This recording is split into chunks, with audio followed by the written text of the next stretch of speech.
I look horrible on the crappy monitor on my laptop. Ooh, it says we're streaming, I Tubby. bet we are. I think it's working. I'm That's gonna pause. exciting. I'm gonna pause our uploads before I forget. Where's the button? Oh, geez. Discord just said we started. Oh, God. Discord said that? Discord just gave me a notification saying that our event had Oh, begun. nice. It says happening now up there. Oh, that's nice of it. Thumbs up, Discord. Nice job.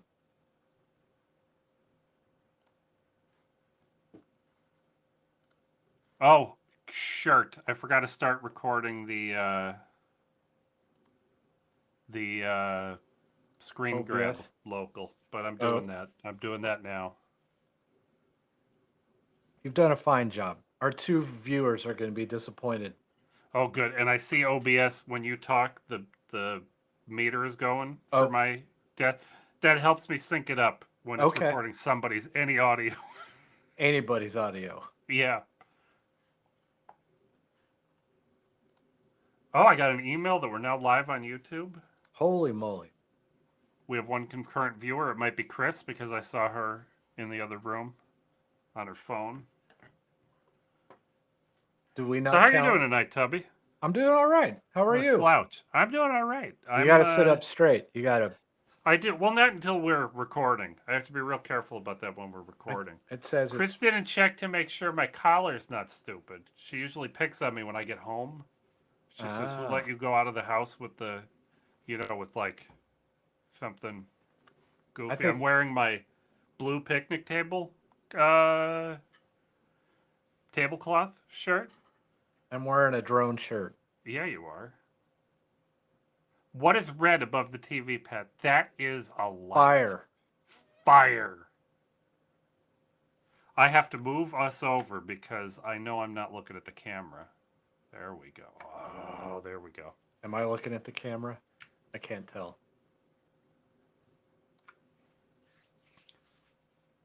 So, what did you do over the weekend, Brian? I was there. You were Oh, here. that's an episode. That's an Oh, episode. I can't yeah. start talking about that yet. Yeah. Should we Spoiler should we alert. should we dive right in, or should we? Yeah. What do we want to talk about first? Well, I'll get this printer up here because that's at the top of our Okay. list, and that's Well, pretty that's easy, and it'll be a short, easy episode, I think. Printner. I'm saying Printner because Pat typed it wrong.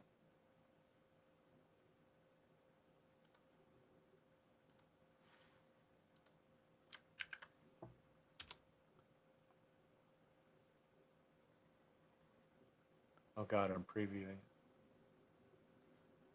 Oh, I should make this. There we go. So, Tubby, I've been playing this video game. What video game have you been playing? Sniper Ghost People Contracts Warrior Princess. Do you see that? What's going on behind me? No, because you're square. My I think Yulia's home automation.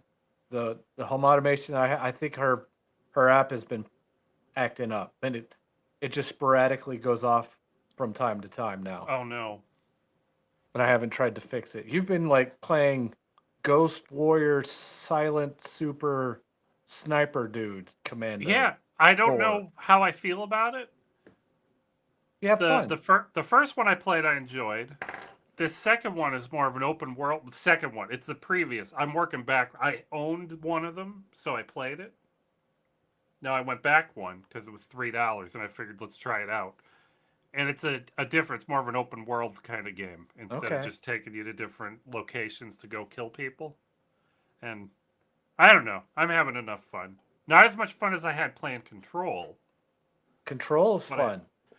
I started it last night. I kept getting stuck at the same place, dying over and over and over again. oh Re- no, Real early on in the game too. I want to say discouraged. I gave up last night. I was like, yeah, I got to be doing something wrong. I did. I managed to skip like a whole section of the building. I went a different direction, and I got right to some mini boss fight that I wasn't prepared for. And Oh no! he Is it was the guy that just flies around? yes. He's He the was that's the hardest fight in the whole game. Right near the beginning there. Nothing else is as okay. difficult as that. Well, I got better. I defeated him. Nice I, job. I and think I then took like 7 tries to yeah, I beat that bet guy the first time. I think it took me like 5 or 6 last night before I just gave up. And then Yep. I retraced my steps and found a couple things that I hadn't explored and opened up, and then I went back in and I beat his rear end pretty good. Nice job. Nice job, Tubby. Well, he got away.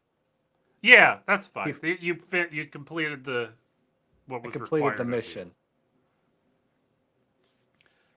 Well, should we sneak into this episode here, Tubby? Yeah, let's do.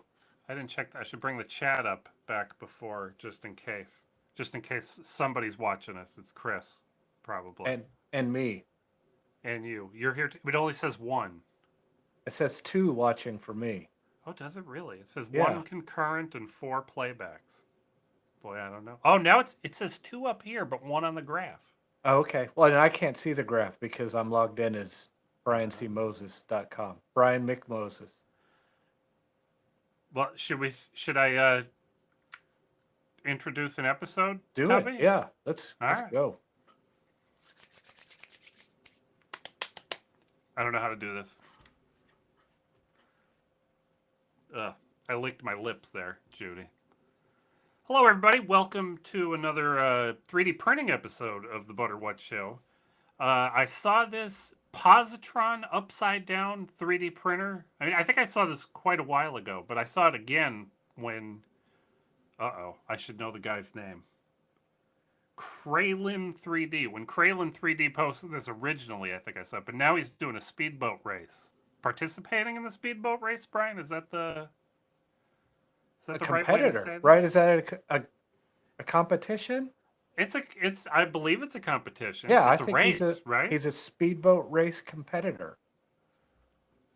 And He's in a speedboat races, it's mostly people with Voron yeah. Core XY printers printing ridiculously fast. And this is an interesting... I don't know who this printer is for. It flat packs into a... Was it in a briefcase? Can I say it was in a briefcase? Let's say it was in a briefcase, but with a big disclaimer that we're not really certain about that. It might not be. I was too busy talking about speedboat races at the beginning. But yeah, it looks like it breaks down and is really compact if you wanted to store it. Or transport it. I don't know. Yeah. On-site 3D printing is a niche that I'm unaware of. Yep. Got some XT60 or XT... Yep. No, I'll say XT60 connector on the side there for something. Oh, that's a bright display. Yeah, it is. But the weirdest thing about this printer, Tubby, is it prints upside down. Upside down. This is... Here, they're showing us through the bottom of the glass, the top of the glass. We're looking down. Yeah.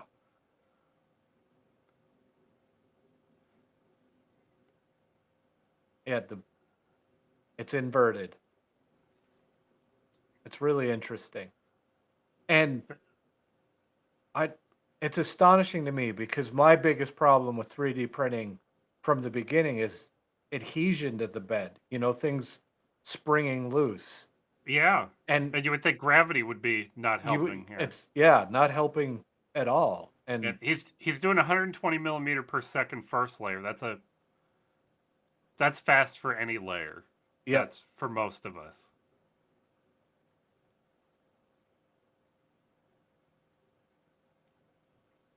And printing upside down is neat. Bridging ends up better. Different. Or different. Because your bad layer is the top layer, and the next layer pushes it back up instead of sagging more. And and that's fascinating. I'm going to skip a ways in here so we could see it accomplishing something.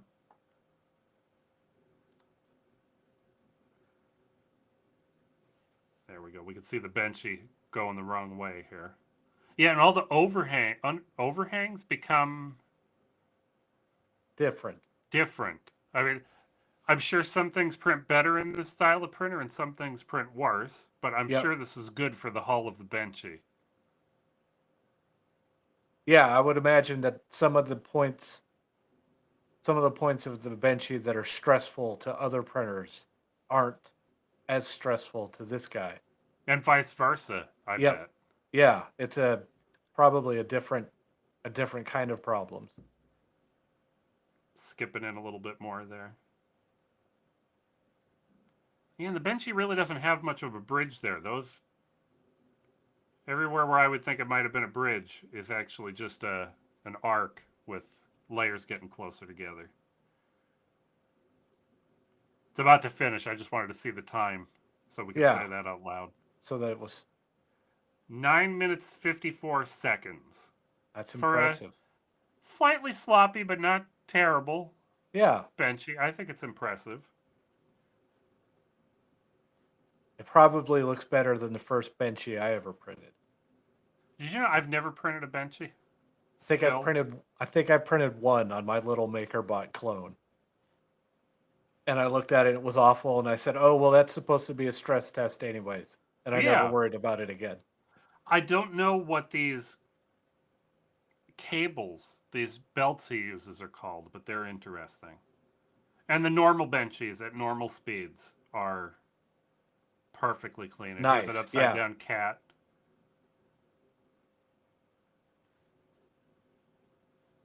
But it's fascinating. I want to keep an eye on this for Yeah. sure. And that's Kralin 3D. I'm assuming it's Kralin 3D. pronounced the way I expect it to be pronounced. I hope so.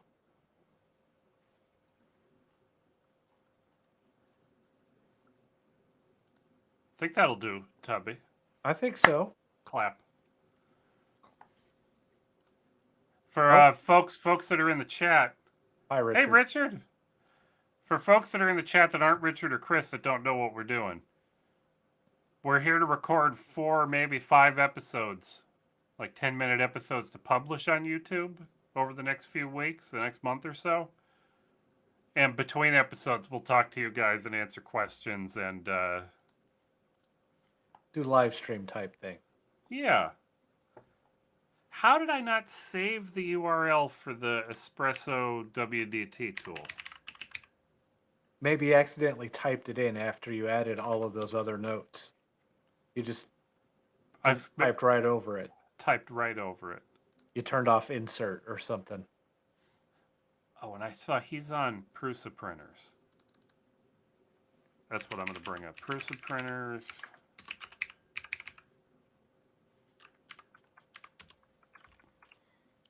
Eight prong. Well, that didn't take me to it.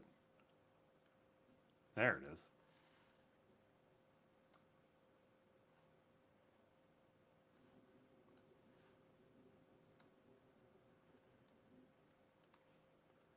Oh, but that's not his business card one. I want the business card one. J. Kim Makes.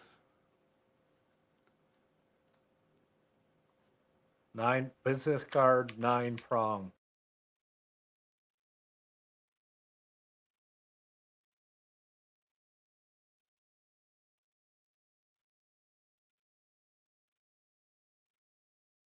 Oh, geez, are you still there? I can't hear or see you.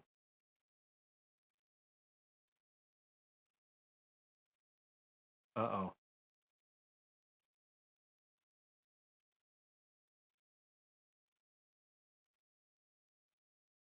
So how's everybody doing?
Pat wants me to tell everybody that he's a dingling.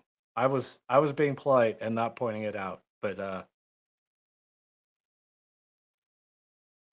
he just sent me a message in Discord and said that I should tell everybody that he's a dingling.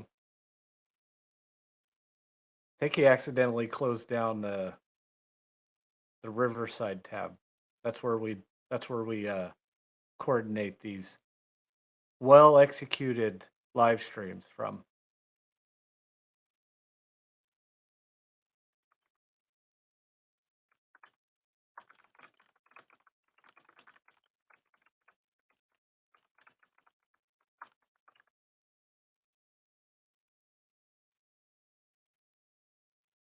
I want to know what he did now.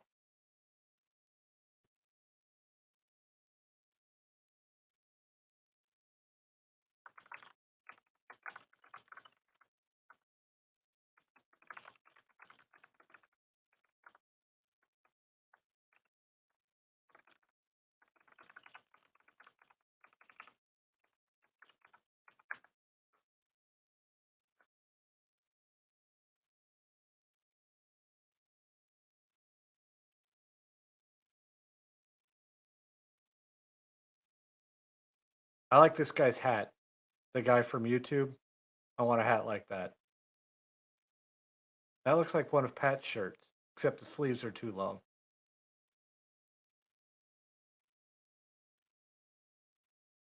Hello, Mr. Cobb. I'm doing this all by myself today.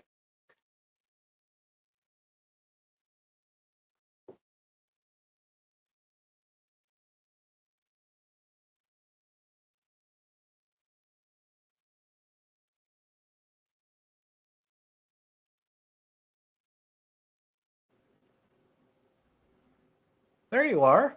Here I am. Do you want to know Where'd you what I go? did? I do want to know what you Oh, I did. don't want to tell you. Are Oh, you still? Wait! Don't tell me anything. Are you still record? Is everything still recording? I think so. Okay. Now you can tell me what Now I you can did. tell you.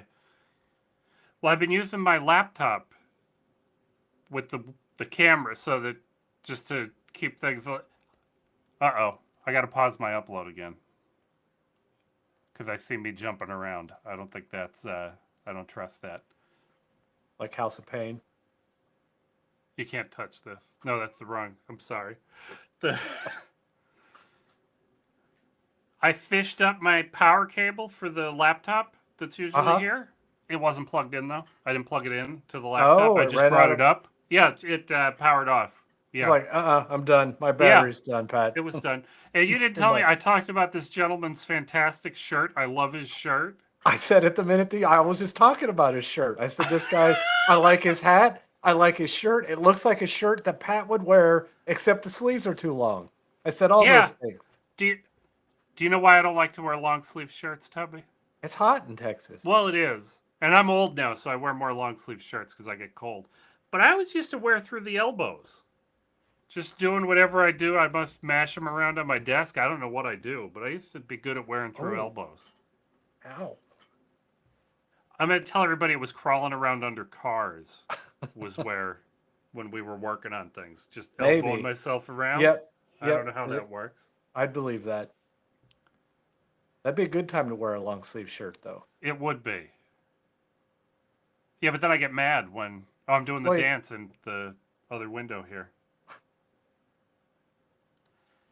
All right. Should Well, that was fun. Should I get into the next episode so we're prepared? Are we ready? No, but I'm going to be ready anyway. What should I bring up first here? I guess the $1 trick can stay up here. Hello, everybody. Welcome to another coffee-related and 3D printing too. And 3D printing. Oh my goodness! Episode of the Butter What Show. The last episode, I forgot to tell you who we are. Oh my goodness! Didn't introduce us at all. I'm Pat Brian Regan. C. Moses. He is Brian C. Moses, my lovely assistant co-host, and I'm Pat Regan.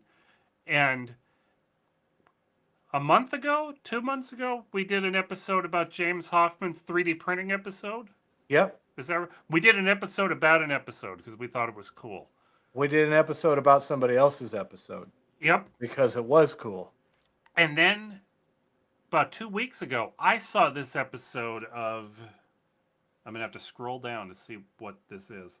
Lance Hedrick is this gentleman's name. He had this video titled $1 to make your espresso better than your espresso's ever been before. And it's like, oh, I wonder what it is. And I followed this led me to follow this whole chain of events. James Hoffman featured a distribution tool that you swirl around in your espresso before you tamp it, and Why would you do that? to distribute the coffee evenly, so that Okay. you what you're trying to avoid is channeling, is what it's called and what it is. When there's all that water pressure on the top, if you had like a void somewhere lower in your coffee, and when you compressed it, you end up with a spot that's not as compressed as everywhere else, all the water wants to go through there. So your Okay. extraction will just be terrible. But James Hoffman had a 3D printed distribution tool where you put little needles into this distribution tool. And then I saw this guy's video who says you can buy one of those distribution tools 3D printed for $1 from the gentleman who designed that 3D printed tool that James Hoffman featured. Oh, cool. The same design? No, it works. The end product is the same, but he converted this tall 3D printed, handle into something that prints flat, and it's about the size of a business card. Oh, cool. I watched his assembly video. It's a little persnickety to get it all together. And I kind of wanted to get this video out to everybody before he sold out of them or anything. But the same day I watched the video, I went to check J. Kim Makes out on Instagram and said, oh, they're not $1 anymore. They're $5 or $10 now, and he just can't keep up with the orders. There's just too many of them. And I can imagine. It's yeah. fantastic. It's absolutely fantastic. It's an interesting problem. Yeah. Well, and yeah. And J. Kim was right. The original tamper, which I should have opened that up. That would have been smart. We'll flash a picture of it up here on the episode for sure. But you had to put that in real packaging, so the shipping starts at $3 or $4 with the post office. This you put a stamp on. Yeah, you put it in a padded envelope and a couple stamps, and it'll go anywhere in the United States. Yep. And I need one of these tools. And I was all excited to go and buy one from the guy, but he's having trouble fulfilling all the orders. So I went to AliExpress through his link, and I bought 500 acupuncture needles. How much did that cost you? How much do you think it cost me, Tubby? $4. That's close. I'm going to say that's close. I think it was $11 shipped. $11 for 500. But that's the trouble. You only need 9 of them. So what are you going to do with the other 491 needles? I don't know. But these are the same needles that are sold to us if you buy a pack of 3D printer nozzle cleaning needles. Okay. That's what these are. Wow. And I bought the 0.35 millimeter like he recommended instead of the 0.4, which would match our nozzles. But I imagine you could poke around in a nozzle with these. Yeah. But that's really what you're buying from this guy, right? You're you're paying to not have to buy 500 needles and wait. Yes. I'm going to be waiting 2 months for these needles. Yeah, because they're coming from over yonder. And I know he's a guy because I've watched several of his videos. He's making awesome content. He has some other stuff. He has a little adjustable mirror you can put under your espresso machine so that you can watch your shot. I watched that video. Yeah, isn't that cool? That is. But if you guys are into coffee, if you're into I almost said espresso. Oh my God. Tubby, I'm going to get fired. Don't fire me. Taking away your coffee enthusiast badge. That derailed me. I don't even understand what I was going to say. Oh. But in the other gentleman's video, and I'm going to have to click on it because I already forgot his name because I'm horrible at names. It's Lance Hedrick. In his video, I'm still derailed. I'm going back to espresso in my head, and this is throwing me off. Espresso. Lance Hedrick said that Jay Kim is trying to save up for a new piece of coffee hardware, and he's trying to finance it through selling these distribution tools. And I think you should go support him. I think this is awesome. I am going to put a 5-star on this. Are What they going does to let me? Oh, they're not going to let me unless I had a make. what does a typical distribution tool wind up selling for? Like if you went on Amazon and typed in espresso distribution tool. I think you could start at about 20 or 30 bucks. And So it, and the sky is the limit. You could buy yeah, it's espresso machines. So there are yeah, $10,000 espresso machines. So there are $300 distribution tools that you yeah. can buy for sure. But even if the guys raised the price from $1 to $5, A it's still a fantastic good value. Yeah. Yeah, it's an amazing value, and I'll report back when my needles come in. I don't expect to make better espresso, but I expect to be more consistent. Consistent. Fewer failures, fewer weird things happening. That's important. That's every bit as important as it being better. Not being It's bad true. is good. Yes. And I wrote down times, numbers, estimates in our notes over here, because one of the things I was going to suggest was him converting this to this flat object would make it much quicker to print Yep. and easier to print. But it's not as big of a difference as I thought it would be. Interesting. Yeah, the big one uses about 5.5 grams of filament, the original, Yep. and the business card is 4.8 grams. So less than a gram difference, less than Yep. 20%. It's not a big difference. Materials, it's only 14 cents versus 17 cents. So he's saving 3 cents. That's fine. That's good. But I expected a big savings in print time. So I filled up my build plate with the business card and got an estimate from Slicer. And I filled up, and then I put the same number of the other tool on. Okay. Because I 'Cause you figured could- printing more is faster usually. Yep. Because you don't hit minimum layer times or goofy things. But if you're printing 8 of them, it takes 29 minutes to print the big tool, 25.5 minutes to print the business card. Yeah, that's less remarkable than I would have guessed. I agree. I would have expected it to be like half the time or something. Yeah. But he also ends up getting this is packaged now. Yep. He has his name on there automatically. It's a good value. He's done a tremendous job. I just think Yep. this is cool, no matter which It's way real- you look at it. It's really neat. I like this, and I like all of the business card size 3D prints. Yeah, I love They're fun. business card stuff. That's a And whole other episode. Now, when I saw the episode about this, I thought nobody's going to buy these because the folks buying espresso machines are buying expensive. That's just most people with espresso machines, I assumed, are buying expensive. But maybe there's more low end espresso machine people out there like me. Yeah, And I think maybe. there are. Maybe we outnumber the $10,000 Well, and is at home. You still machines. worry about channeling in like pour overs and stuff too. Not as much. I mean, I wonder if Yeah. there's benefit. I wonder if the market is bigger than just espresso. Just espresso folks. machines. Yeah. That'd be interesting. We'll find out. I'll make you one, Tubby. Okay. Would I can print my own. You can But print your own. I'll give you the needles. Thank you. I was just about to order 500 of them. And Tubby, you have to be careful. They're They are pointy. pointy. He shows in his video that he uses a nail file to take the tips off to blunt That's them so smart. that they don't get you. Yeah. Jeez. So go check out jkim_makes. It's probably already under here if you're watching the episode, and there'll be links in the description. And yeah, definitely go check it out. Yeah. Was that an episode, Tubby? I think that was an episode. I think you did a fantastic job. Uh-oh, I didn't.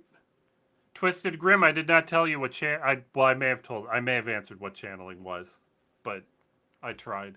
That's think good. you did. Espresso You was talked on about it. Twitter. Espresso for tomorrow. sure. It better. Oh my gosh.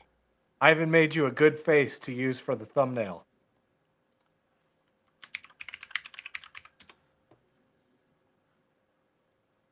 I'm gonna put Instagram up on the live stream next, Tubby. What are you going to put on Instagram? I'm gonna pick up your office photos here I even for cropped. the I think sound I even panels. did. I crop those well for. Okay. It seems all right.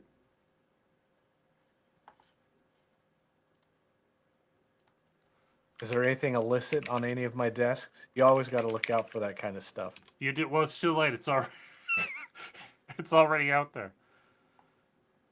Do you think I have one? Of your office? Yeah. You God, have my to. green walls look so terrible. I don't think they look that bad. I Well, like in those these green walls. pictures, the green looks very. It's not too bad behind me here right now, but in this, scooch this one over here. Zoom in the correct window. It's green. That's very green. That's almost closer to yellow because of all the light that you have in the room. It's It more. almost is. It's more yellow than it is green. Did you guys see my red light behind the TV here? And I Pointing at have my. I hope that's working out. Is that a dog? Bend your index finger. Just your index finger, not the whole hand. No, no, you make the dogs. That's Yeah. the No, eyes. the angle of my hand is going at like a 45-degree angle to Oh, reach over there, so we you can't can't see tell. it. Should we You start can't. up this You can't episode? hear how much better they are already, James.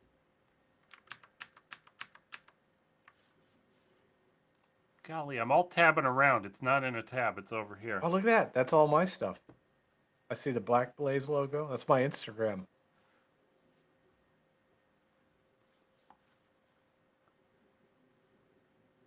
Oh, geez, I exited the picture. There we go. Yeah, I can't tell if you sound better because my headphones are plugged into my laptop and there's a little like a fuzzy. There's a background noise just emanating I'm from pretty. the I'm through the pretty wire. confident that I sound better, but I have tons of confidence that you sound better. all of our. You got to do a big one. Yep. Yeah, that was pretty good, I think.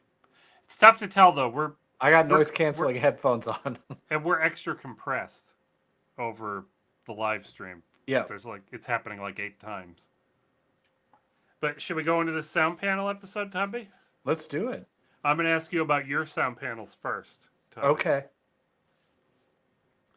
Hello, everybody. Welcome to the Butter What Show. I'm here with my lovely co-host, Brian C. Moses, and I'm Brian's lovely co-host, Pat Regan. And we're going to be a little meta today. We're going to talk about something that's involved in the production of our episodes here, and it's these acoustic treatments we've done to our offices. One right there. Oh, where are you pointing? I'm pointing at the corner of the only one in the frame. That was one of the things that was important to me. I wasn't really excited about having panels, especially right behind my head. So what did you do for sound panels, Brian? Well, I wound up going with the Elgato wave panels. Is that a new product? it's recently pretty new. It's Newish? reasonably new. A few months maybe. Now I'm going to tell you, and my sound panels are similar. These are low grade sound panels. Everybody's going to tell us. And everybody says don't waste your money on these Elgato waves and these cheap panels I got because they don't make much difference. But I'm going to tell you, I thought it made a ton of difference. I don't even have the ears. I mean, like when people talk about good audio and bad audio, I can't really define that it's better. But after you put up the panels in your office, you definitely sounded better. And then after doing it this past weekend, I don't know that it sounded better in my office, but it instantly sounded different, just from when we started to when we were done. Yep. I don't know what that is. I'm not an audiophile, but there's definitely something different as a result, and I hope it's better. I'm pretty Well, sure it's going to be better, yeah, Tubby. it'll be fun.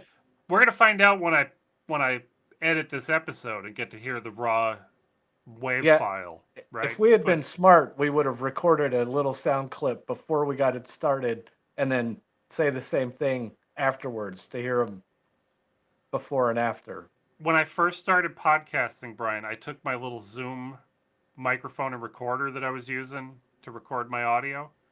I went into the closet, spread the parted the shirts and pants and whatnot, and I put my head in between there, and I spoke a couple of sentences, and I listened to that, and I was like, "Wow, that sounds better than in my office," and I figured that's what I'm trying to That's your eventually attain. yeah.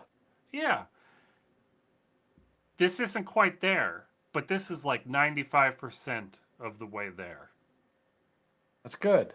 and I'm betting you're going to be I the hope same. so. But tell me about these wave panels, Tubby, from Elgato. Well, they're they're different. You know, the panels that you got are like a felt back. Well, If they're not. I had to make them that way. okay. These, I mean, I think the big selling point of these is that they have little, well, they're in a hexagon shape. That's different. And then they have a cool little snap together frame that you can stick to, or, you know, use a drywall screw to mount them to the wall and help you kind of make, I don't want to say nifty patterns, kind of cool patterns that are Yeah, a little more interesting than maybe a my square square panels. or a diamond, I guess. A square rotated a few degrees. Yeah. Yeah, I went with the rotation. I thought that was. It's more Now, interesting to look at. my panels are not the Elgato Wave panels. These I had to kind of DIY these. There's for about 50 well, the boat let's back up a second. The Elgato Wave panels, it's about Six $100 for 6 panels. six for $100. Yeah, I put up 12 panels. And I know I did the precise math, but it's somewhere around 10 square feet of wall covering in six of your panels, I think. Yeah, I can't remember. And we'll do it Like, correctly. I'll put it up on the. I did this yeah, when I talked to Jeremy about or Alex about sound panels on one of our Create and Vent podcasts. I wanted to say like 1.72 square feet Oh, each, I or believe that 10.72 for 10 for oh for 1.72 for six one. for one. And I'm trying to do math, and it might be 1.27. So don't quote me. Don't quote me on any of Yeah, that. let's We'll assume. put the right thing right Yeah, here. we'll put the right thing down there.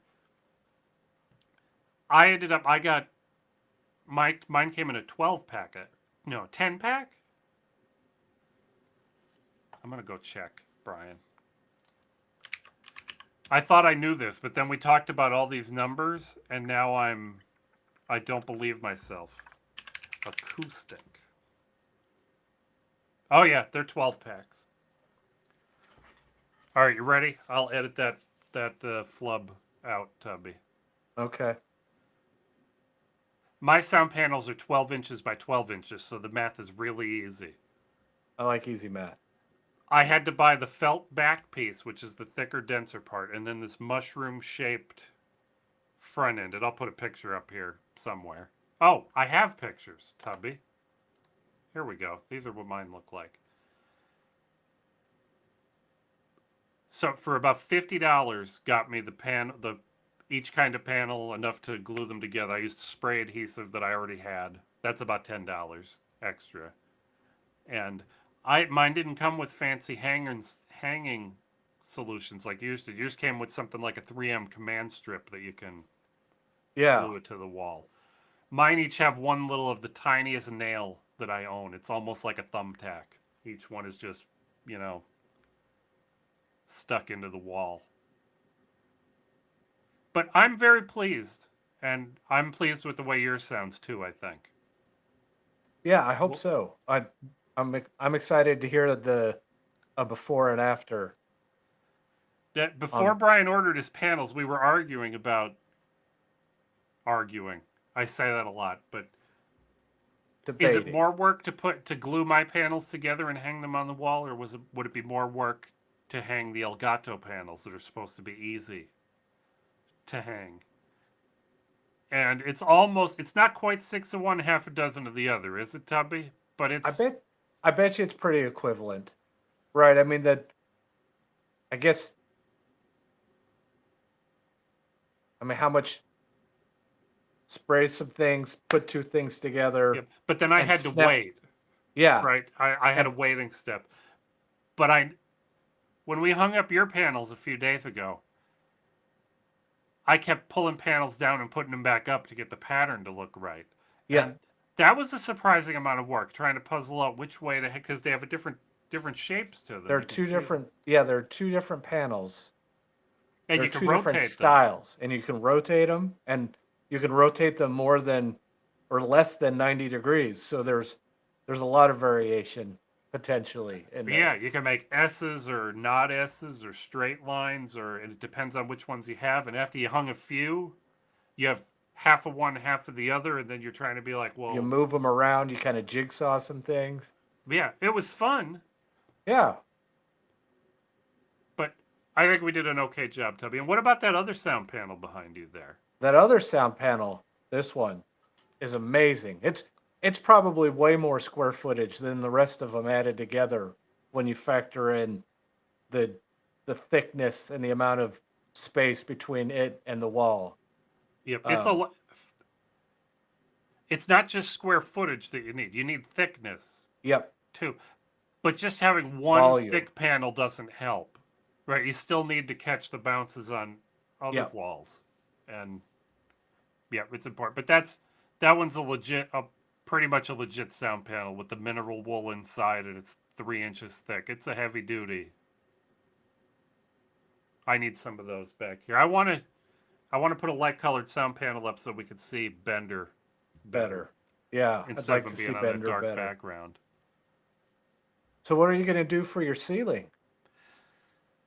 Well, when I put your sound panel behind you together, I had to buy a whole bag of insulation that's bigger than Chris. It's a big bag of insulation. Each piece is 48 inches long and 16 inches wide, I think, to fit in between two studs.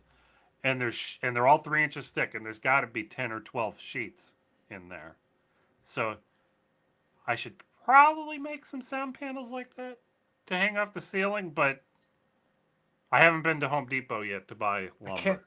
I can't remember which YouTuber I was looking at, but he was talking about curtains, little 6 inch. I mean, I don't know how long they were, but like rows of curtains just hanging from the ceiling. That looked And Gerald interesting. Undone has fantastic Yeah, he videos in does. general. But one of the things he said with all the fancy panels he put up, he was happiest with the audio when he just hung one sound blanket, and he still hangs it right next to where he's sitting, just off a frame. Like Yeah. a real acoustic blanket, not a moving blanket, but Yep. they're like double moving blankets, I guess, pretty much. But I've been trying to improve something in my audio or video every single time I record a podcast or do one of these live streams. Would And I feel like I've gotten to a plateau here. yeah. It's going to be Would you improve today? nothing. I was lucky to Ah, just get everything. I see a bright red light behind your head. Oh, yeah, I did a little accenting. Yeah, and I've used That's your spotlight here to but to me, I haven't improved me in any way, and I'm a little bummed out about that. I don't know what the next thing is going to be, but it's got whatever the next thing is. If we need it, it's going to be pricey next yep. time. Yeah, we're quickly approaching the law of diminishing returns. It's true. I'm going to check the chat here. Yep, you're absolutely right, Lieutenant Data. You got to, and when my friend Alex explained it to me, you want to catch the things that are coming right out of your face in front of you, And then those are probably going to bounce behind you. You want to catch the things that are going to be behind you. That's the biggest pair of things. And I'll tell you, when we hung just the 3 or 4 or whatever panels in front of you last night, Saturday night, whenever that was, Saturday night, yeah. I did the clap test, and it was a huge improvement right Yep. there. Because I think you've got some sound panel already that your face was already behind you, and we had some in front of you. And Brian's walls are not 90 degrees in there. There's a 45-degree wall and a... And I'm There's sitting several- in the corner. Yeah. Yeah, there's several things that help out a bit there. But I'm excited. I think you're doing a good job, Tubby. I think so too. Do I need more? Oh, Frank Paul is asking us, how do you know how much coverage to use? More is almost always better, but Too much. as you hang things...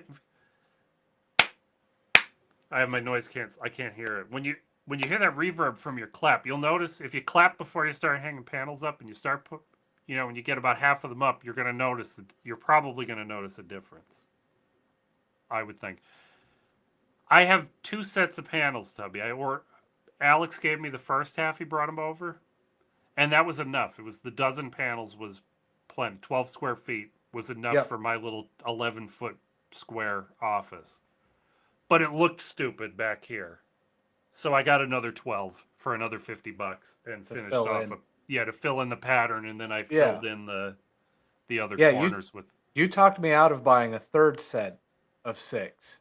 I was ready to put another set in. I don't think you're going to need it.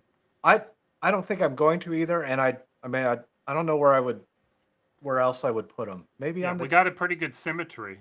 Maybe on the door. I don't know. Yeah. If I put them right. Knowing how you enjoy symmetry, I'd be tempted to put 5 more over by your other desk. Yeah. Just to make that match. But I don't think you need it. Yep.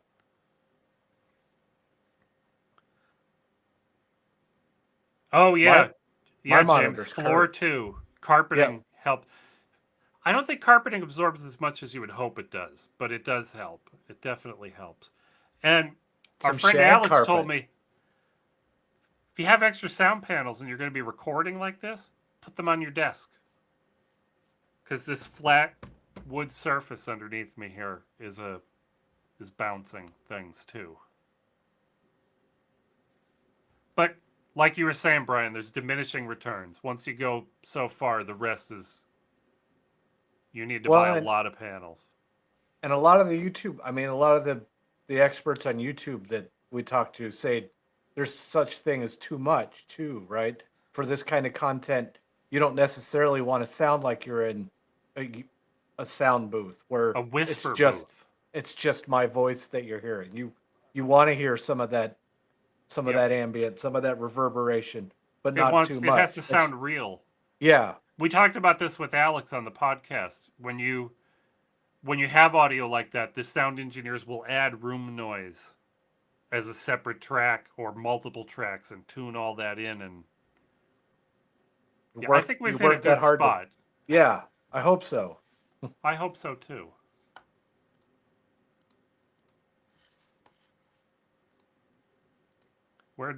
There it is. So what do you want to talk about next, Tubby? I don't know. I got the blog that I wrote and published over the weekend about you do. Scale.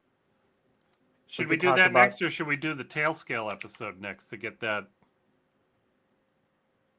Yeah, let's do the... So that way we won't repeat too much of it when we talk about... Yeah. Or when we repeat it, it'll be more... I'm going to briancmoses.com to get this blog post. For tail scale or for scale? For your scale. So I'm just grabbing it. I'm doing it before I forget.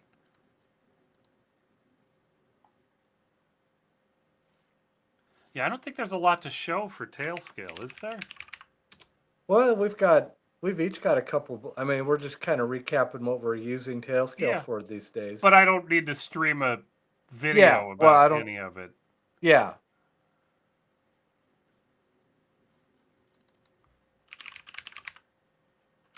Is there anything scary in my Tailscale admin console that you guys shouldn't see? I can put that up to point to. Oh, I have Brian's Nextcloud machine in here. Yeah, you do. I almost shared something with you. That recording that I sent you. Uh-oh. Good job, Tubby. I've got a fart on my soundboard. I'm not going to hit it. Oh, I guess I could do a... Look at all that stuff in your admin console.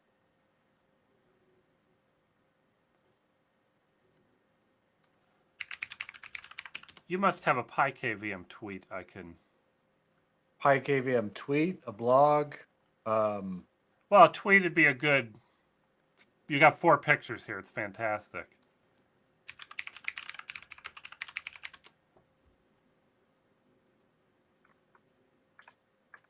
Get my little picture of my little Pi.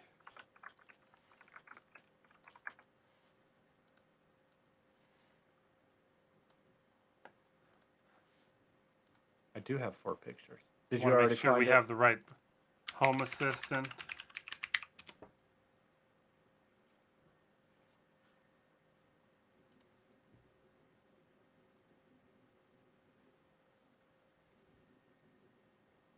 You are correct, James. The ephemeral stuff is really cool, but I don't know that I'm smart enough to talk about how cool it is. I'm only smart enough to know what an average Joe at home would be excited about, maybe.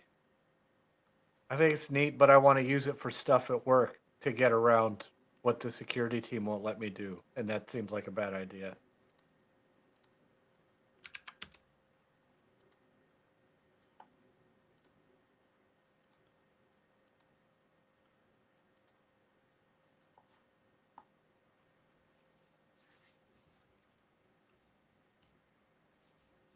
All right, you ready, Tubby? I'm ready. All This right. I don't know what I'm going to ask you about, but I'll figure something out. Hello, everybody. Welcome to the Butterwhat Show. I'm Pat Regan. This is my co-host, BrianCMoses.com from the internet. And we're going to talk to you about internet networking things today with Brian and I have been using Tailscale for, I don't know about you, I've been relying on Tailscale for about a year, but I've been using it for maybe a year and a half total so far. How about you? Yeah, probably right around the same amount of time. You and a friend of ours, Chris, both told me you need to be looking into Tailscale, its VPN stuff, and I kept telling you guys, nope, I've tried to go down that path before, and it's too much work. I don't want to do it. VPNs are hard. It's Yeah. complicated, and I was resistant, and I was foolish. You guys told me how easy it was. It's so stupid easy to use. And we should tell everybody what Tailscale is and what it's used for. You hear VPN and you know, this is YouTube, so everybody's gonna think of something like NordVPN, where everybody has an ad for NordVPN, right? And that's something you connect to NordVPN and you route all your internet traffic through it so that people in the coffee shop that you're connected to can't see your public browsing data. And that is absolutely not what you would generally use Tailscale for. You can twist it into that role, but that's not what you're going to use it for. What Tailscale does is it makes a direct VPN connection from each of your own machines to every other machine that you own, that you install the Tailscale client on. And basically what that does for you is it's like having all of your machines on the same local area network, the same LAN. Whether they're in the room, in the same house, you could have a machine in Japan, you could have a machine at Brian's house, you could have a machine at my house, and they'll all act like they're directly connected to each other. Just work. And it just works. It's like magic. It has all the magic for punching through firewalls and finding ways around net. Like there's a particularly nasty situation you can get into where both of your hosts are on the same carrier grade NAT. So they can't get back out and back in. They have to find a way to connect to each other. And Tailscale generally does a good job of making that connection so you're not going all the way out to the internet and back again. You get to stay within your carrier's network, which is neat. But Tubby, what What are you using something like this for? What problem does this solve for you? Well, I mean, for a long time, I mean, ever since I built my first NAS, people asked me if I had it exposed to the internet somehow for accessing my data remotely. And for a long time, the answer to that was just no. I mean, if I had something, I would use Google Drive or Dropbox or whatever, and I would sync the data between my NAS and my computers using Google Drive. But now with Tailscale using its relay node, I I have access to my NAS, the Samba shares, the web interface, any of the services that run on it, you know, wherever I am on either on any computer or phone. Um, and I decided to start running Nextcloud as well. I've got a virtual machine running on my NAS that's using some of the storage to actually replace Dropbox and Google Drive and whatnot. That's Um, awesome. yeah, I'm real excited about that. I've just started to Now, really use did it. you know I've officially saved money using Tailscale now? How'd you do that? Well, I use a program called C File. I have a C File server installed on a Raspberry Pi, and that Raspberry Pi has a 14 terabyte drive hanging off it. And that Pi, yep, Brian's pointing to it. It lives at his house now. And what C File is, it's open source client side encrypted Dropbox is the way you can think of it. It keeps the files between my laptop, my desktop, and a couple other random machines, certain things here and there, synced up, and all of that. As soon as I save a file, it gets uploaded to Brian's house, and I think I'm at 5.5 terabytes of synced data because these podcast type videos take up so much room. And yeah, I did the math when the Raspberry Pi and the hard drive cost me about $275, and the first year that I was gonna, if I was gonna use Google Drive, if I was gonna get 4 terabytes from Google Drive, that would have cost me about $200. And at some point in the middle of the year, I crossed over the point from 4 terabytes to 4 point something terabytes, which would have increased my Google Drive bill from $200 to $300. So I was already $25 ahead. And this month I would be paying for my second year. So now I'm going to be $500 or $600. Well, not ahead. Nice. I'm going to be another $300 ahead pretty soon here. You did a good job. I think so. I I think so think so. too. What else are you using Tailscale for? Well, both of us have it installed on our Pi KVM boxes. We do? Yeah, we have. And what the Pi KVM is, just the real quick, 30-second message. It's a software you install on your Raspberry Pi, and there's a hardware that plugs into the top, and it lets you plug it into a computer as the computer's keyboard, monitor, and mouse, and you access the Pi remotely over the network, which lets you act like you're virtually on the physical keyboard and mouse of that server. So I can hand this Raspberry Pi to Brian's parents. They could plug it into their laptop at home, and we could remotely troubleshoot something because it'll automatically connect back to our network. That's fantastic. Isn't that If amazing? Yep. And I could have hosted a C file server without Tailscale, but I get to do it for free because Brian is lovely enough to hang it off of his gigabit FiOS network at his house. And because of Tailscale, I don't have to worry about anybody breaking into it remotely over the internet. I have everything turned off on the firewall except for Tailscale. It's basically invisible on Brian's network. You have to. I tried to find it. He can't. He even knows where it is, and he can't find it. But it's cool. It's like it's on my own LAN, and it's on my LAN even when I take my laptop over to the park. It's still right there. What about your 3D printer? My 3D print. Yeah, you're right. I didn't even put that on our list, Hubby. Yeah, my Octoprint server is on Tailscale, so if I go down the street, I could keep an eye on a 3D print with the webcam if I want to. But that's not a terribly practical thing. but my Octoprint and my CNCJS for my Shapeoko are both on tail scale. You could go And do some speed runs on your unicycle and monitor a 3D print it's true. between But dashes. you're using it for home assistant, aren't you, for your home automation? No, I am, but I don't use it much because of my SSL certificates. I need to keep it open. I need to keep my Home Assistant open to the internet for Google. But I'm going to pause here because this is going down a rabbit hole. The next version of Home Assistant closes that. You can access your Google Home devices on your own network. I Oh, think good. I saw a video like today about it. I'm excited about that. So maybe in the near future, I'll cut the cord and I'll use Home Assistant and Tailscale.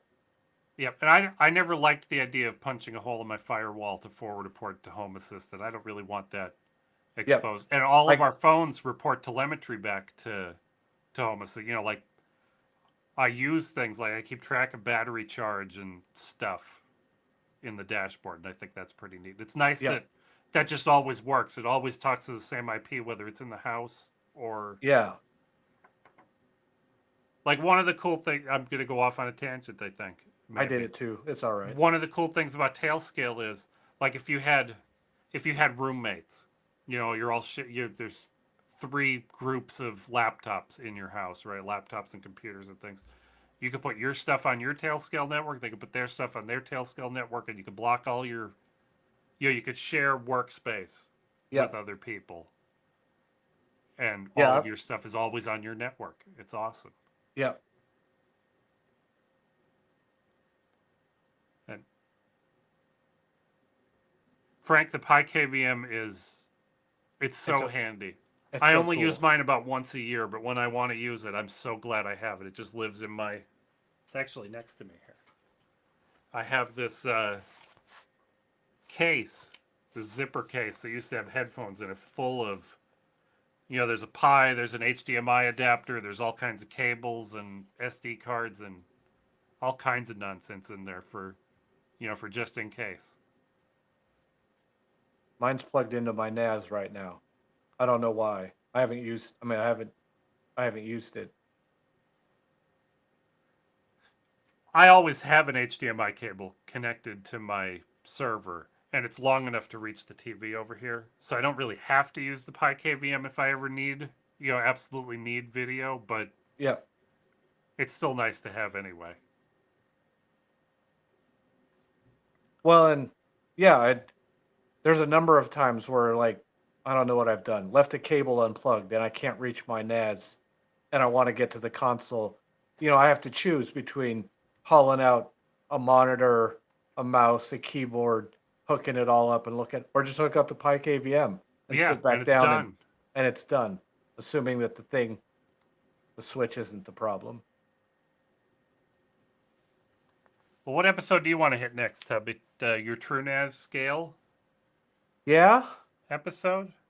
What do we got after that? That's it, right?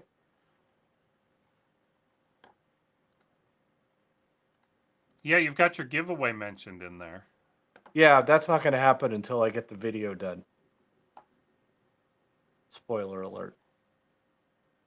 Your images haven't loaded over here, Tubby. Don't know what's going on. It'll be okay, because we'll fill in pictures anyway.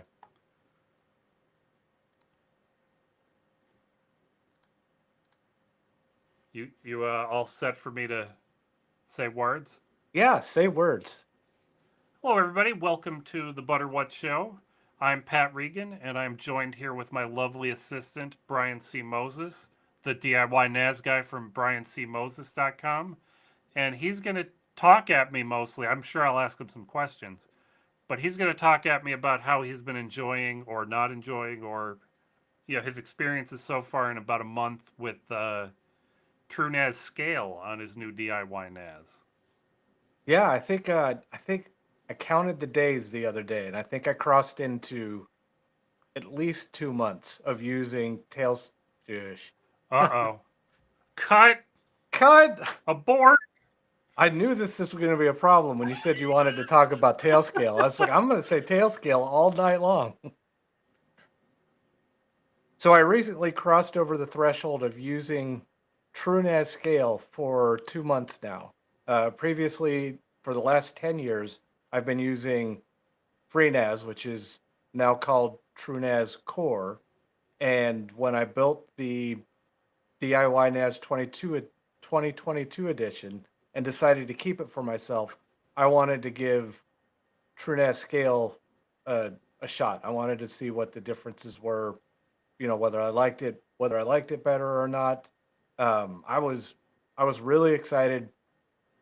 Of Mostly they keep, if I know it's a marketing term, but they keep using this word hyper converged, where they talked about making your NAS more functional, more of a home lab server with virtual machine hosting and Linux containers, and it was built to top Let's Debian. let's start at the beginning. How is it as far as being a replacement for FreeNAS and TrueNAS Core? How, like, just as a NAS, how is TrueNAS Scale treating you?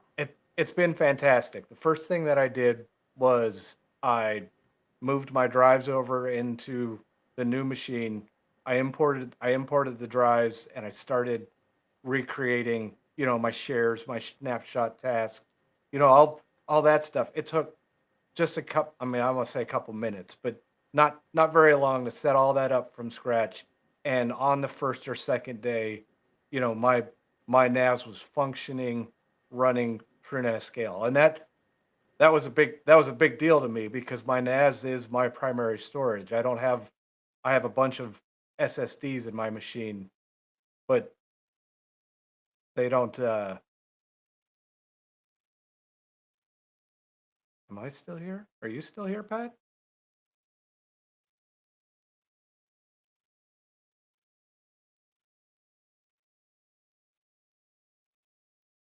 Uh-oh.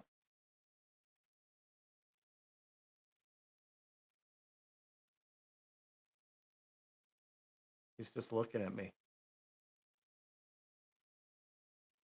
Pat, I need you to blink twice if you need help.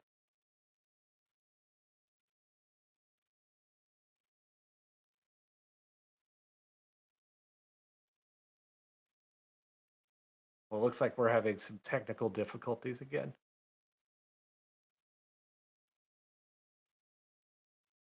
Well, at least you guys are still here with me.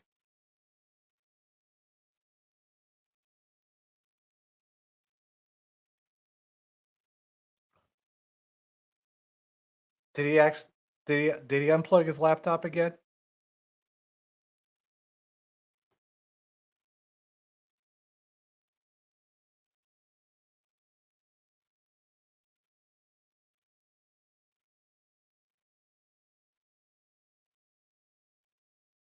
Vacant stare. Well, I'm glad everybody else is still here. It's a little difficult though to do the show without my lovely co-host.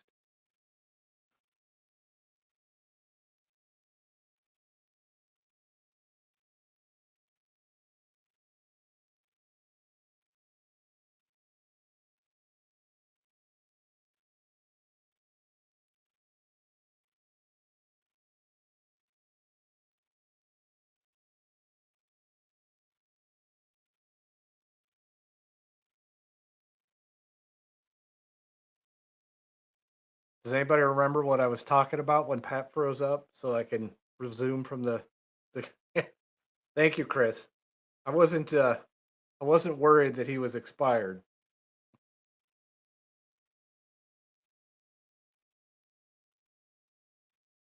Well, I'll make sure to talk about that, Frank, because oh, Am I here?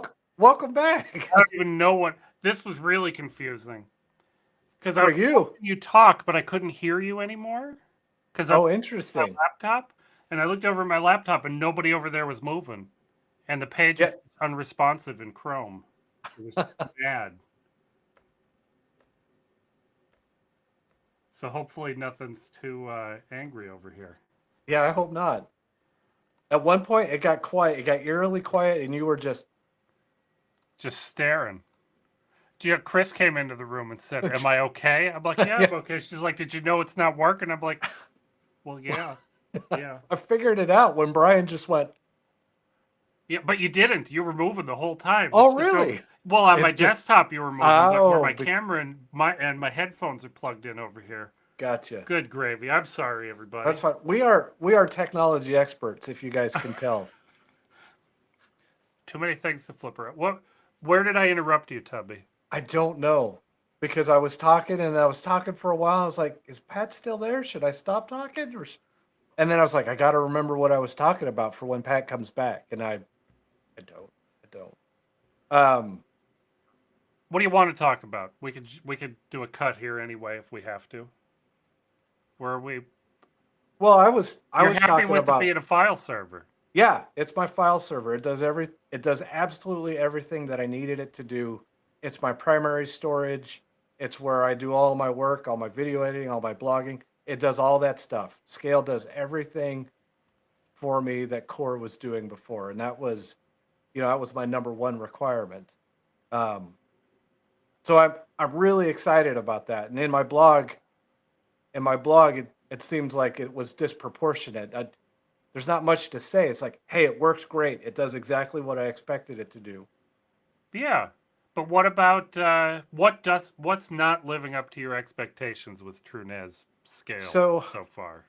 I was I was really excited when their marketing material talked about this hyper converged concept. That I could bring. I've got a separate home lab machine that's a dual ancient Xeons that eat a bunch of power.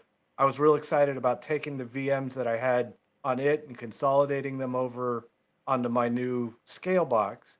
And I was excited to start, I don't want to say learning and tinkering with their apps or the things that are running in Linux containers. Yeah, it looked And neat that they have an app store of some sort. yeah, yeah, I think that's. I mean, of all the things that I've always kind of wished that TrueNAS did, that things like Unraid or Synology or QNAP are all doing better, are these ideas of apps and plugins. A store where you can just go and install other things and run it right on your NAS. And I was kind of excited to try that out, except I ran into problems with the virtual machines to start off with. And I think this is ticky tack, but my home assistant VM runs on my home lab machine, and I've got a Z-Wave USB stick that talks to some of my home automation gear, and you can't do USB device pass through to a virtual machine in scale. It's using KVM, and KVM will do it. And if you want to, you can go to the command line and pass the arguments to KVM, and it'll do it temporarily.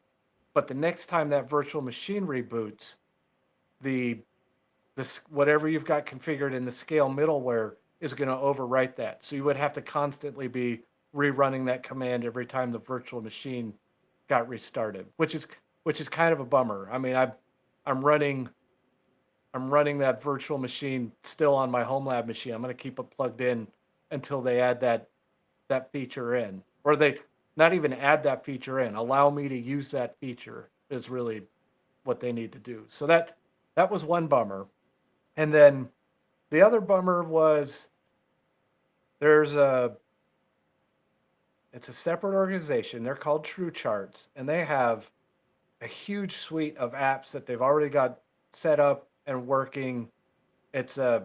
I guess it's technically a third party. It's not the official TrueNAS catalog, but just about everything that you'd want to do. I imagine most of the things that you'd find, out there for other NAS distributions. But I ran into a problem, and I went to their community to ask for help. And I don't know the best way to say this other than to say it's a hostile it's a hostile place. I mean, it's Yeah, you don't over. have to. You don't have to Yeah, be mean or go into detail and be mean to anyone. yeah, That's a good statement. yeah. I went in. I asked my question. It wasn't it wasn't received very well, and then I was given instructions to go ask in another part of their Discord server. And then when I tried to do that, I didn't have the permissions, so I asked the moderator in direct messages, and he kind of scolded me for asking him a moderation question in direct messages. So then I just said, well, forget it. If the True Chart stuff, if I can make it work, I can make it work. If it doesn't, then I'm not using anything from their catalog. That makes sense to me. Yeah, If you're gonna have an app and you're gonna have that app store, it needs to work, yeah, right? And if you're gonna be having to manually tinker with it, why start with TrueNAS Scale? Why wouldn't you just start with Debian and build your VMs and install your Docker images and just yeah, and do it? that's Why one of the work? Why do things. you don't want to work around the framework that they're trying to set up? But the framework needs to work. Yeah, yeah, I totally agree. And that was one of the things that I thought of when I was writing that blog. I was like, hey, is this? I don't think it is. Is this TrueNAS Scale letting me down, or is this me just finally outgrowing, a pre-built appliance like NAS distribution? I don't know. I don't know the answer to that question yet. I don't think it's either. I think I'll find a way to work within Scale. Um,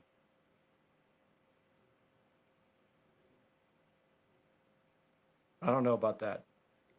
I don't know where I had a thought. It just kind of went up. That's okay. I'll make it work. I mean, I'll make it work. I'm happy with TrueNAS Scale so far, and I think It's a fine NAS. it's a fantastic NAS. It's got a ton of potential that I didn't think existed for TrueNAS Core, and I wasn't real confident that I would see that kind of promise for TrueNAS Core. So I'm excited that I switched to it. I'm excited to start using it, and I guess I'm excited to see if I've completely outgrown it, and if maybe not next year or the year after, maybe I'm just building something of my own from scratch. It sounds like you're doing a good job, Tubby. I hope so.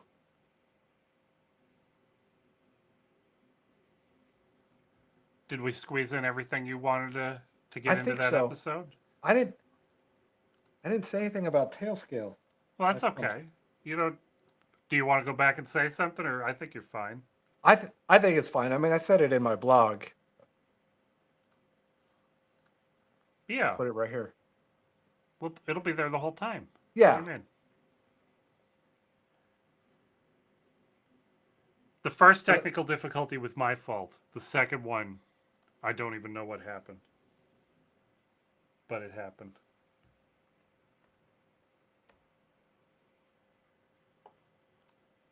But since we're done recording episodes, I'm going to unpause our uploads here because they can continue to go in the background now.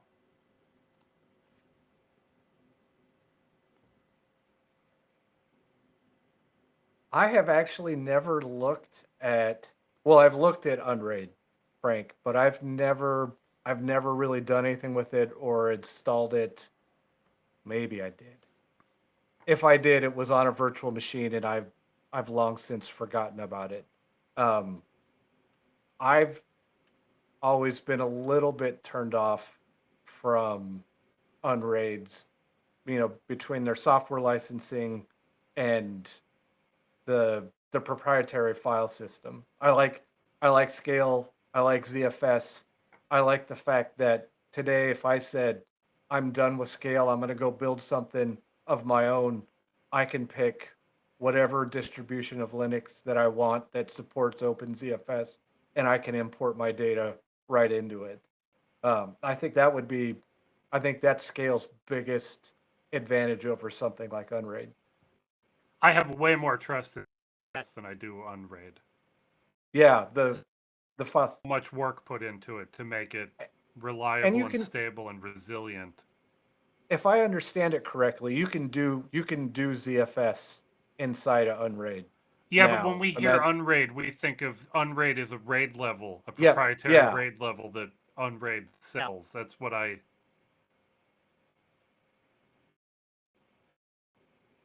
yeah, and Data's right too. They've got a weird license around the number of drives that you want to run in it, and I'd have to look that up. I don't know if that applies to whatever file system you're using, or if you're using Unraid's proprietary file system. Like, and I think James uses, I don't know if James is still out there. Can you run any number of disks that you want with ZFS on underneath Unraid? I'd love to know if Unraid is easier to use than FreeNAS and TrueNAS. Yeah.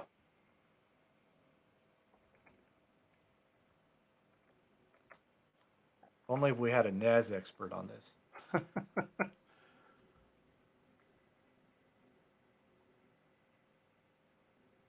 Oh, they won't let me upload my previous videos until we disconnect. Most of my video is the one where it got horked up. Okay. Yeah, I was worried when you said your browser. Yeah, me too. I'm always worried.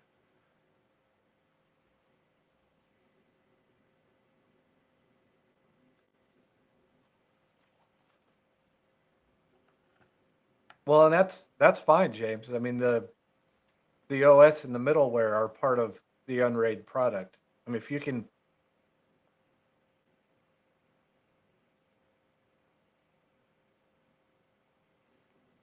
if that meets your needs, then that's all you need. I mean, it doesn't.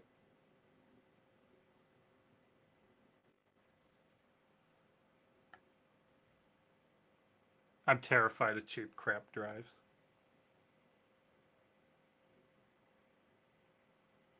Well, I hope we continue to do a good job, Frank. And I hope you find the PyKVM eventually as helpful and useful as I have. Yeah, for sure. You will. I mean, I don't want to guarantee it, but I'd I'd almost say it. I guarantee it that for its cost, you'll find lots of ways to use it. Well, and if you're the type of person that I've tended to be professionally, it's just a fantastic thing to have in your laptop bag. I wish I had this when I used to do the kind of work that I know how to do.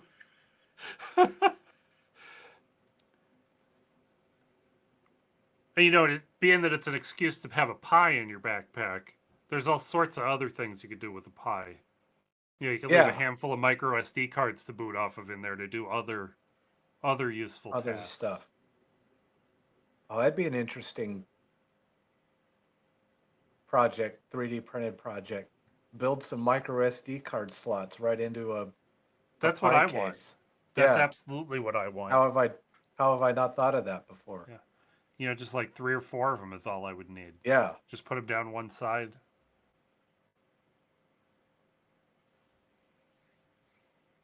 So what else have you been up to, Tubby? Any Hey, non-technical things that you've been doing this month? It's been a month. it's been We a did the month last. since I was gonna last. say we did the last live stream before Christmas, but that's wrong. That's not true. Um,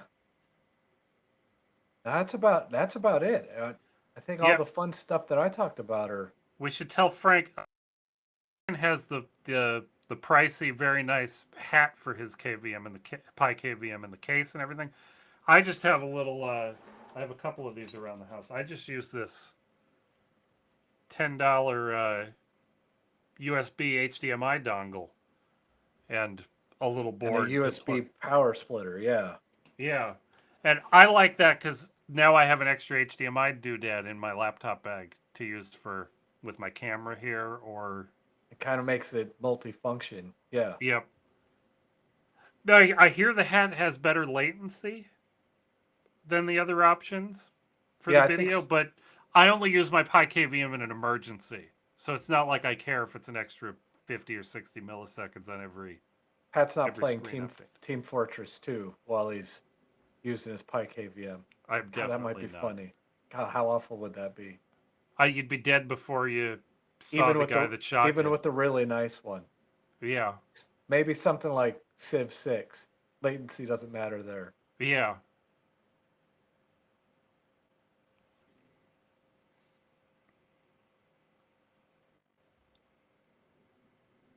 I have a Yeah, I think button I'm on running the. out of cool stuff here, Tubby. I I have. think so too. I'm looking around my desk because I usually leave things cool. I Oh, printed this. I don't know if that's coming out. It Yeah, doesn't is. want to do it.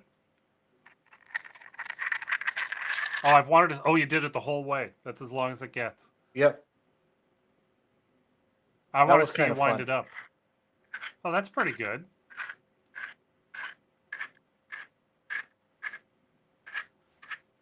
Yeah, it's print in place.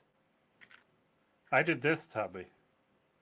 I cut a Yeah, you piece of did. steel on a plasma cutter. Poorly. I didn't know.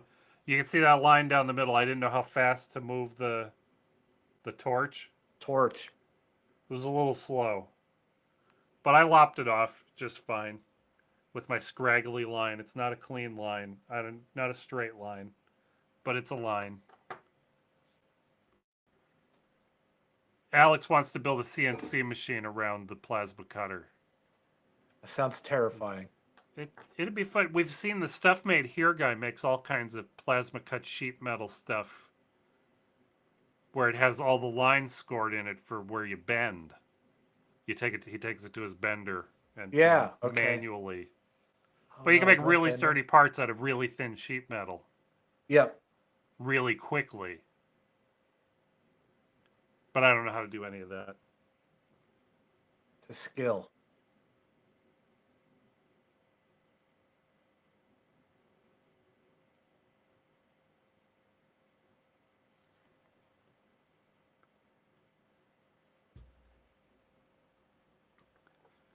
I'm used to the old days when we used to set up our raids based on how many ports we had on the SCSI controller and how many slots there were for drive, how many bays there were for drives in the. Usually you had a 15 drive external storage. What do you call them? Chassis were common because by the time we got to Ultra SCSI, you could do 15 drives plus the controller on one cable, and 15 drives is just what they fit across a 19-inch rack. Yep. And 15 is where it starts to get scary with RAID 5. With there's some point where your likelihood of losing a drive gets so high that you're just gonna lose two drives. You're probably Yep. gonna lose two drives. But for a big bulky scratch disk, that was always fine. Yep.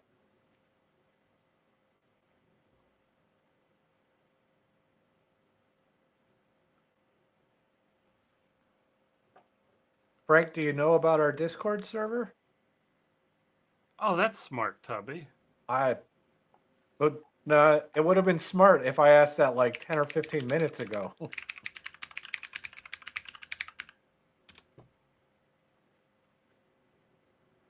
Did you hear me type all those characters? I did. I did that, man. I did not paste that in. I'm hearing Yeah, you everybody's type 'em. excited. If you have a fancy enough Discord server, you could get, a vanity URL. But we Ooh. already have one. It's just the other Yeah. way around. How fancy does it have to be to get a vanity URL from Discord? I don't know. But you've got me excited that we have an event. We have an event going on right now. We've got No, another event. I only put it for an hour, so it said it was over. It's over. Well, we'll What have time another. is it? Should I make them 90 minutes next time? Yeah, 90 minutes sounds good.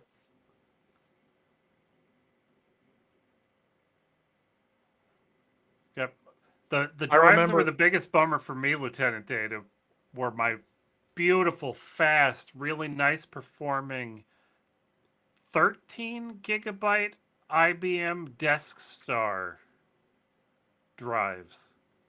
I had two of those. I think I had a RAID 0 for a while. They did not last long. They were the ones that got the nickname Death Star. Death Star. Yeah. I remember when I got my 3-ware RAID card. Mine was like this. Yeah. It was a full-length 8-port IDE RAID card that had the little bracket to slide in at the front of the case to support it. I think I had the 4-port version. And I want to say that I striped across all my drives despite Pat's loudest protestations. Like, Brian, don't you understand what happens when one of those drives fails? I was like, yeah, but it's gonna be fast. I don't think I ever lost one of those drives. I mean, I You think did good. I got lucky. I don't know that I did anything good. I remember the 10,000 RPM Raptor drive. I've never had one. I've had lots of 15,000 RPM SCSI drives at work from various manufacturers, but never the 10,000 RPM consumer drives. In the 15,000 RPM, they had 2.5-inch platters instead of 3 and I mean, not, the laptop size platters in a 3.5-inch case in a big shell. Some extra sound dampening material. Oh, they were loud.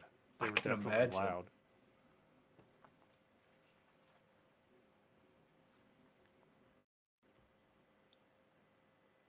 Yeah, that would have been fun if while you were telling me not to stripe across my 4 drives.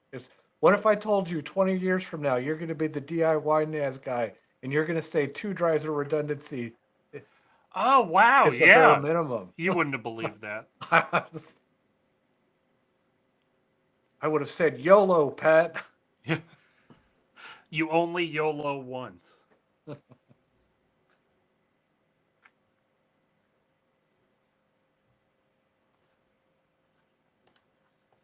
Yeah, now I'm going to have to Google a teardown of a 15,000 RPM SCSI drive.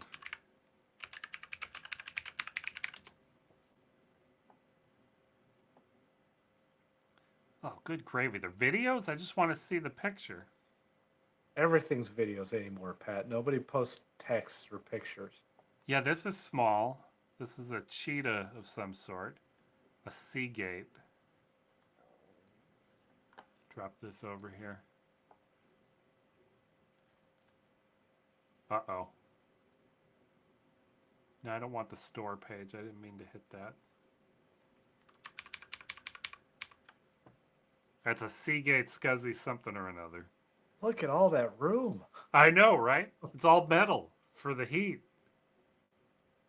That's hysterical. How much could you store on that?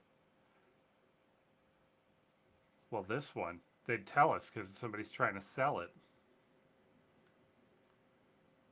Why can't I go back? Did I close the other? That was a 36 gigabyte. 36. Yeah, that was normal. 9s, 9s, 18s, and 36s were 72. Is 72 about as big as the SCSI's got? And then we were moving to SAS. Was that? I mean, and in those days we were running way bigger drives than this in IDE at home. Yeah, Way bigger.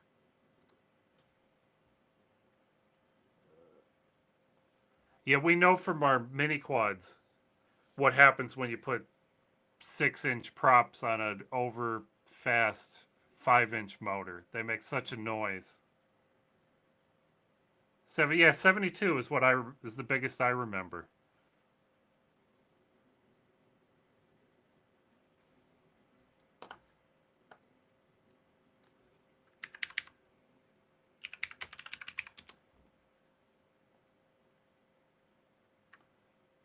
All the 144 SCSI.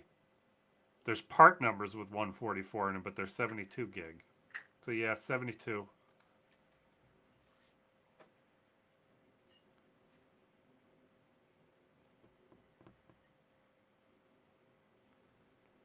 Well, what do you think, Tubby? Should we call it an evening? I think so. I think we did a good job. I think we did an okay job. Our audience will have to let us know by They will. smashing that like button. They're good people. Frank, who are you in Discord? Uh-oh. It switched cameras because I closed the OBS. Well, this is weird. Pat, you look different. You're Yeah, at a there's different a angle now. C920 versus ZV1 color there. Yeah, you're your demon light coming out of your TV got way more orange. Oh yeah, it did. Look at that. Oh geez, and now there's 3 of you.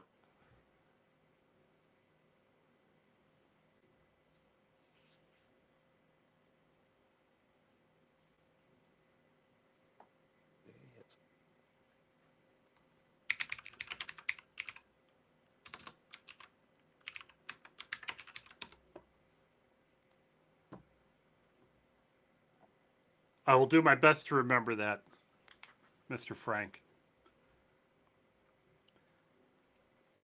We call it a night, Tubby? I think so. Everybody, thanks. Thanks Yeah, for thank you so much keeping for us tuning company. in. We appreciate it. We do. You guys all have a good night. I'm going to hit the stop recording button.